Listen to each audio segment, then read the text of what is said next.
La Brenne est parfois confrontée aux mêmes réalités que la Russie ou la Roumanie, et ce dans un domaine bien précis.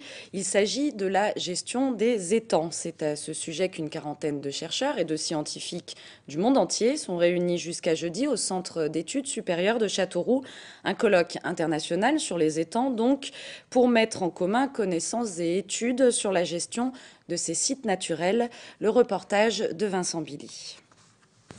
Qu'ils soient naturels ou artificiels, à l'intérieur des terres ou sur le littoral, les étangs ont été jusque-là les oubliés de la science. Les géographes commencent à s'y intéresser, en particulier sur l'Université d'Orléans. Le site de Châteauroux n'est donc pas étranger à l'organisation d'un tel colloque. D'abord parce que c'est une région d'étangs et parce que plusieurs doctorants s'y installent pour leur thèse.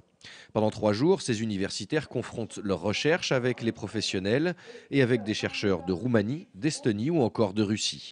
L'école russe a une très grande tradition d'études des lacs et des étangs. Ils sont vraiment très en avance à ce sujet-là, surtout en recherche fondamentale.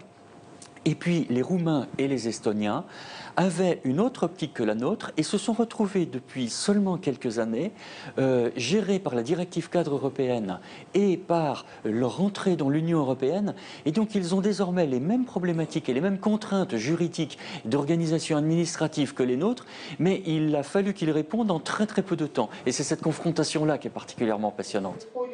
Et la science, les sciences, prouvent qu'elles peuvent être utiles tant aux législateurs qu'aux professionnels qui vivent et travaillent sur ces sites. Nous apportons des éléments de réponse en disant, voilà, une dérivation, un moine, un déversoir de surface, tel type d'équipement, les vérifications de digues, c'est plus ou moins opportun en fonction des étangs. Et les étangs du Berry servent d'exemple à cet état des lieux. Le PNR de la Brenne y participe activement. Les résultats d'un tel colloque pourraient par exemple éviter certains conflits entre propriétaires, professionnels, associations de protection de la faune et de la flore.